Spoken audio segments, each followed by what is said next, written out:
Hey there, Stampers. Welcome to day 10 of the 12 Days of Holiday Tags, Bags, and Gift Packaging series.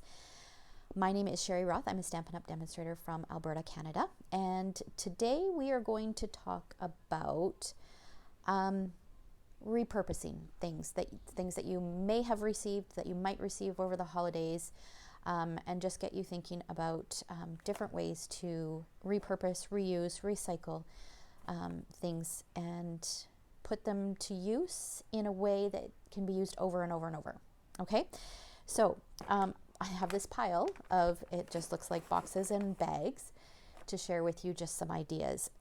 Okay, so I have these two boxes here that gifts were in, and they were taken out to repackage in a different way, but they're perfectly good boxes.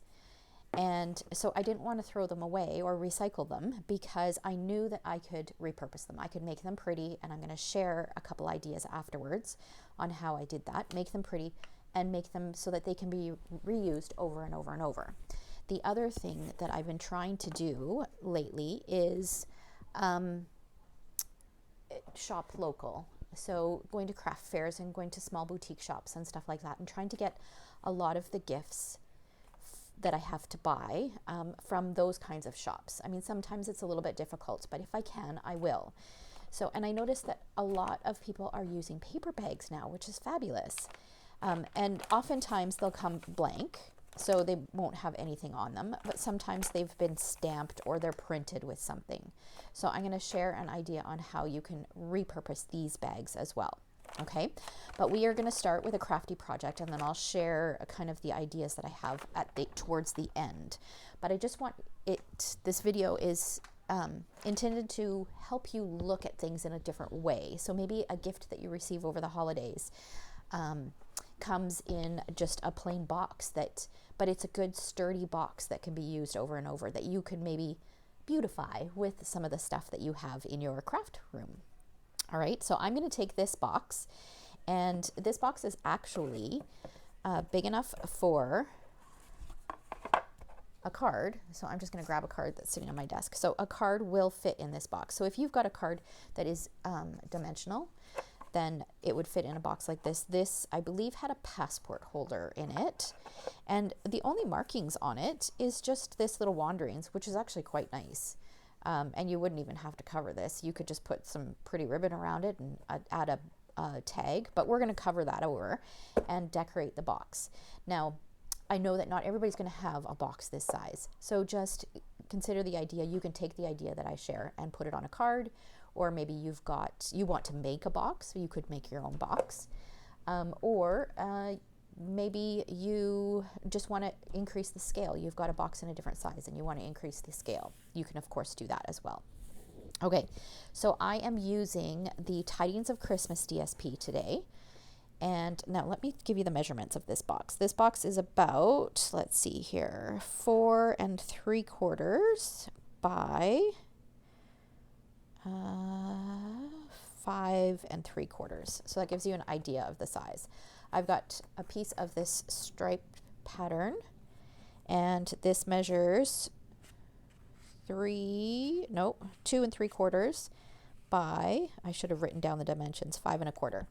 And I'm going to attach this scallop border. Now this scallop border, I went ahead and I die cut it from the scalloped contour dies. These dies here, love these dies from the annual catalog, and I use this edge, this border strip right here. I love this because it gives you this nice big scallop, but it also gives you this beautiful stitching detail. So we're going to start by adding this down the side. So what I'm going to do is I'm going to center it so that my scallops are relatively even. So I'm going to end up with a partial scallop here and a partial scallop here, but that partial scallop will be relatively even, and then just trim off the edge or the excess on both sides. And then we're going to go ahead and we're going to adhere this to our box.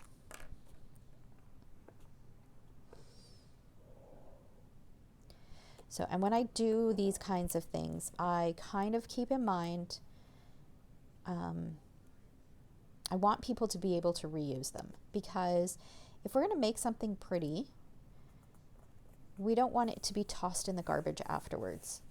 So I'm not gonna, if I were to do a belly band around here, it would be a belly band that would slide up and down. It wouldn't be something that is adhere that they would have to rip open, okay? But for this particular project, I'm not using a belly band. Okay, and now I've got another piece of that same DSP, just a different pattern. And this measures 1 by 4.5. So it's not gonna go quite all the way to the edge.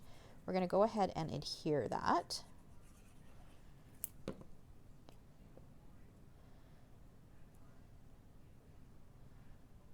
Across the bottom.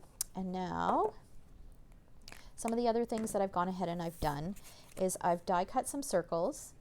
Now this is from the layering circles. I used Evening Evergreen, and this is the 3rd largest scallop, and this is the 3rd largest solid circle cut from basic white, and this is the 2nd smallest cut from basic white. The other thing that I did is I used the ornate frames. I used this little frame right here to die cut a tag. So this will give me the opportunity to write who the gift is to, who it's to and who it's from. Okay. All right. So we're going to do a little bit of stamping on these 2 circles to begin with. I'm going to bring in my Evening Evergreen ink, which I just re-inked. So this is going to be probably quite dark. I'm going to ink up my 3 little trees. Now this, we are using the Peaceful Deer stamp set. All right, so I'm using this trio of trees right here. I'm going to ink this up and stamp it once here, and then without re-inking, I'm going to stamp it again. Then I'm going to re-ink, and I'm going to stamp it once more down this way. Okay, so I've got my little forest in the background, and then I'm going to bring in some Memento black, and I'm going to stamp the greeting that says sending love and peace this season,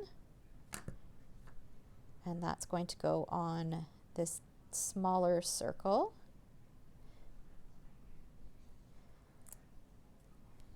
And then I've got a little scrap of white that I'm going to stamp the little deer that's sitting down, or laying down, I guess. Okay, and then we're going to color him in. So I'm going to bring in my crumb cake blends. I've got my light and my dark. I'm going to start with my dark and just add a few spots of dark, kind of in the areas where I think it would be a little bit darker.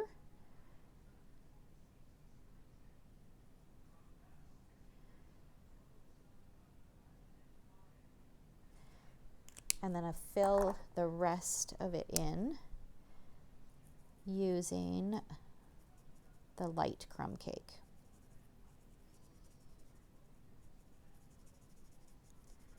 And when you go over the dark, that will blend it in so it's not quite such a big transition between the dark. Sometimes you have to go over it a couple times depending on how much difference there is between the light and the dark. Oh, I apologize if you can hear that. My husband is watching the hockey game, and the Oilers must have just scored. All right. Okay. All right, and then we are going to fussy cut it. So I fussy cut it here so that you didn't need to, or before the video, so you didn't need to watch me do that. And I just left a tiny little bit of a white border around the edges. Now we're going to go ahead and assemble. So I'm going to adhere my white larger circle to my scalloped background.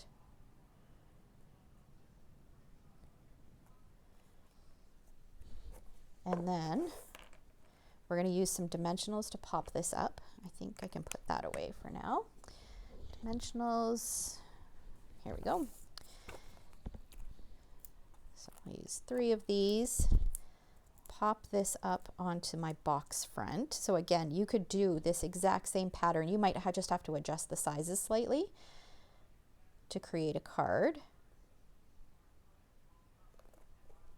That's going to go on here, and then I'm going to use a couple more just down the side here. And this is going to sit right here. And then we're going to pop this guy up. So I'm going to take my scissors and just trim a dimensional in half and use both pieces to pop the deer up. That's one of the great things about doing packaging is it doesn't matter how much dimension there is. You can add as much as you'd like. So pop the deer on there. And then I felt like it just needed something else to add a little bit of texture. So I was looking in my twine jar and I have this left over. This is evening evergreen twine that was part of a paper pumpkin kit, but you could use white twine as well, or even I think crumb cake would work because we've done the deer in crumb cake, or you could even use black. And I'm just going to take a long length, kind of fold it in half and then tie a bow. Let's make it and that's going to give me a double layer here. Okay, so I'll just adjust it to the size that I want. I will trim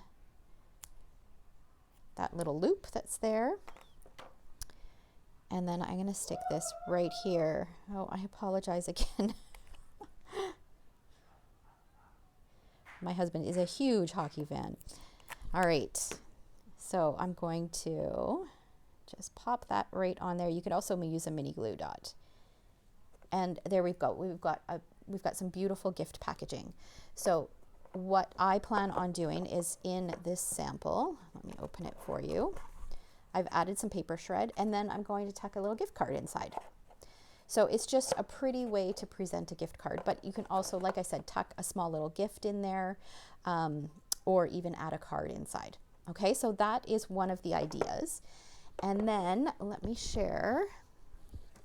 So this box that I shared earlier, again, this had, I don't even remember what was in here, but the only markings again on this box, oh, I guess there's a barcode here, but that's a sticker, so that could be peeled off. And then this was a little bit damaged from, it had a sticker around it and it was a little bit damaged. And then this is the marking here and it just opens up. So this is another idea that you can do for your paper pumpkin boxes. If you are a paper pumpkin subscriber, did you know that you can turn our boxes inside out so that they are the craft on the inside? So you can turn them inside out and they're craft on the outside. So then you can decorate them. So you can use these ideas with your paper pumpkin boxes. So this is a gift idea. There's a gift actually inside it, and I can't open the box for you because it's for my mom and she watches my videos. So she's gonna see the packaging, but she's not gonna see the gift inside. So I went ahead and I just added a piece of DSP to the top, and it's got a belly band that's going to slide. Remember the markings underneath the box? I covered them over with another greeting. So it says love and joy come to you and may it last the whole year through. And I used the scallop contour dies. I used that same Peaceful Deer stamp set. I used the deer punch to punch this out, some of the black and white gingham ribbon, stamped Merry Christmas, and then I added a tag. Oh, that's one thing I forgot. So this tag, to indicate who the gift is to and from, that's where this comes into play. You can add that right here. I plan on just kind of tucking this underneath these layers like this and writing to and from, and just using some temporary adhesive so it could just be slid off. You could also add it to the top with maybe another little bow or some more twine if you wanted to. So there's lots of ways that you can mark who that's to and from. Okay, so this is just, like I said, a belly band, and then to cover over the little spot where the sticker was, I just punched out a circle with coordinating DSP and just adhered it. So all my mom needs to do is slide off the belly band, and then, oh, this needs a little bit better adhesive, and then just either slit or peel this up, and she'll be able to open the box and she'll be able to use it next year for a gift. All right, so that is an idea. So as you get your gifts these holidays, look at the packaging and see how you can reuse it. All right, now let's bring these bags back. Remember I said how I've been shopping local and getting all these paper bags. So here you can see that some of them have, so this one is stamped, so that one I could cover over. This is another one, that one I could cover over. So there's lots of different ways. But the thing is, you don't necessarily need to design something new each time you want to cover it over. What I did last year was I took those bags that I had and took the cards that I received from friends and family, the really pretty handmade ones, but they don't have to be handmade. If you're given a store-bought Christmas card that you love that's really pretty, cut off the back and then adhere it. So this was a card that I received last year and I loved it. And so why put it away in a box for no one to look at again, or to pull out like every once in a while to look at, when you can repurpose it and bring joy to other people so that they can see that beautiful card and you can share that. Here's another one. I received this card last year for Christmas, so I added it to the front of a bag. So for example, here is a card that I thought would look really good on this white bag. So this actually isn't a card that is used, so I won't do this for this card. But what I would do, if this was written in, I would cut off the back and then I would just add this to the front of the bag. And look how cute that is. If you had some blue or even some green or purple tissue paper to coordinate to stick in there, it would be an adorable gift packaging or gift bag. And whoever the receiver is would be able to use it over and over and over. So lots of people would get to be able to enjoy that card that you added to the front. All right, so I hope you guys enjoyed today's project and it gave you some ideas on how you can think to repurpose some of the things that you may come into contact with over the holidays as you're preparing for the holidays, or even as you're opening your gifts. Maybe it'll get you to look at things differently. All right, so thanks so much for watching. We'll see you tomorrow.